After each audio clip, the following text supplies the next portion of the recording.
మొత్తానికి కాశీం సారు మాటలు ఇంటుంటే నీ పాడైపోను. ఇక నా ముసలి తీయాలి, నాకు బువ్వ పెట్టకుండా ఏం లేదు, కడుపు నిండిపోయింది బిడ్డలారా, మీరు ఏమని అనుకోరి. కానీ కాశీం సార్ నోట్లోకి వెళ్ళి ఇవాళ ఆనిముత్యాలాగా ఆ పలుకులు వస్తుంటే ఇవాళ ఏంది, ఇలా తల్లులు రామసక్కైన తల్లులు మరి ఏదో మార్చి 8వ తారీఖు ఏదో ఉపాయం చేస్తున్నారట.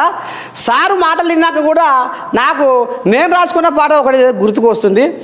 అమ్మేరా ఈ సమస్త జగతికి ఆది మూలము, అమ్మేరా ఈ విశ్వ సృష్టికి ఆరంభము, అమ్మ గూర్చి చెబుట ఎవరి తరమురా, ఆయిల వేల్పును కొలుచుటే ప్రతి ఇంటి వరమురా.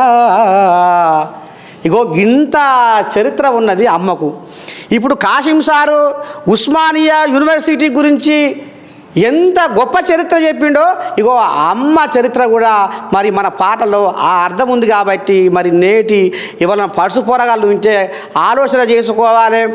ఆడజన్మ ఎంత మరి ఈ సృష్టికి ఈ మనుగడకు ఎంత అవసరమో సార్ అన్నట్టు స్త్రీ ప్రత్యేకత ఏందో అనేది మరి ఇప్పటికైనా తెలుసుకొని మసలుకొని బతకాలని మనస్ఫూర్తిగా నేను కోరుకుంటున్నా. సారు ఇంత మంచి సమయం ఇచ్చినందుకు నిజంగా మాకు ఇలా పండగ లెక్కనే అనిపిస్తుంది, కొండంత పండగ లెక్క అనిపిస్తుంది. ఈ తల్లులో చూస్తుంటే, ఈ రామసక్కని తల్లులో చూస్తుంటే, ఇంతమంది ముందర సారు రేపు ఎట్లా చేద్దాం, ఏంది ఏం కథ అనే దాని మీద మరి బ్రహ్మాండంగా ముందుకు పోవాలని, మీ ప్రోగ్రామ్ సక్సెస్ కావాలని కోరుకుంటున్నా. సారు శనార్థి ఉంటాను. ఆ రోజు రావాలి.